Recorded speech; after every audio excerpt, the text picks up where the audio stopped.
उसळ म्हटली की चव, रंग आणि मसाल्यांचा परफेक्ट बॅलन्स असायला हवा.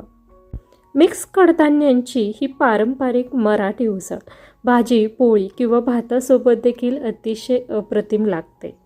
प्रोटीनने भरलेली, पोट भरू तरीही हलकी असणारी ही मिक्स कडधान्यांची उसळ अगदी परफेक्ट कशी करायची जेणेकरून चवीला अगदी नेक्स्ट लेवलची अमेझिंग अशी तयार होणार.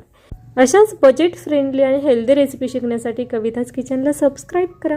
हाय हॅलो नमस्कार, मी कविता तुमच्या आवडत्या कविताज किचनमध्ये सर्वांचं खूप खूप मनापासून स्वागत करते.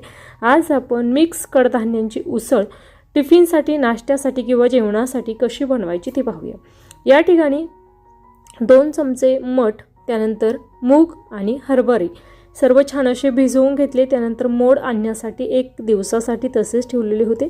छान मोड आलेली आहे. आता आपण ही स्वच्छ धुवून घेणार आहोत. आता टिफिनसाठी मी ही उसळ बनवत आहे. त्याचबरोबर या ठिकाणी ही उसळ बनवताना मी कडधान्यांचं प्रमाण तुमच्या आवडीप्रमाणे तुम्ही कमी अधिक करू शकता. थोडंसं पाणी टाकायचं, मीठ टाकायचे आणि हळद आणि हिंग घेतलेली होती एकत्र करून ती टाकलेली आहे. झाकण ठेवून ही कडधान्य छान अशी शिजवून घ्यायची. तोपर्यंत ग्रेव्हीचं वाटण करायचं. आता या ठिकाणी उसळ म्हटली की कांदा आपण बारीक चिरून टाकतो, परंतु मुलांना बऱ्याचदा कांदा आवडत नाही. त्यावेळेस हा बेस्ट पर्याय असणार आहे. तुम्ही अशा पद्धतीने कांदा छान असा तळून घेतलेला आहे, त्यानंतर हिरवी मिरची तळून घेतलेली आहे आणि टोमॅटो जेव्हा आपल्याला मिक्सरला मॅश करायचा त्यावेळेसच आपण सर्व मॅश करून घेणार आहोत.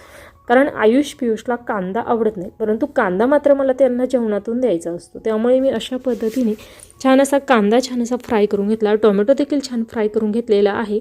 अद्रक, लसूण, हिरवी मिरची आणि छान मिक्सरला आपण हे दळून घेणार आहोत.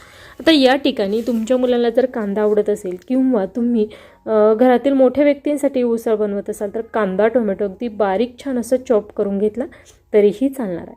छान मिक्सरला आपण दळून घेतलेलं आहे, खूप जास्तही बारीक केलेलं नाही. त्यानंतर कढईमध्ये टाकूया तेल.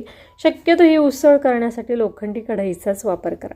तेलामध्ये छान मोहरी तडतडल्यानंतर आपण शेंगदाणे टाकलेले आहे, त्याचबरोबर कढीपत्ता टाकलेला आहे. शेंगदाणे छान मात्र कुरकुरीत तळून घ्यायचे.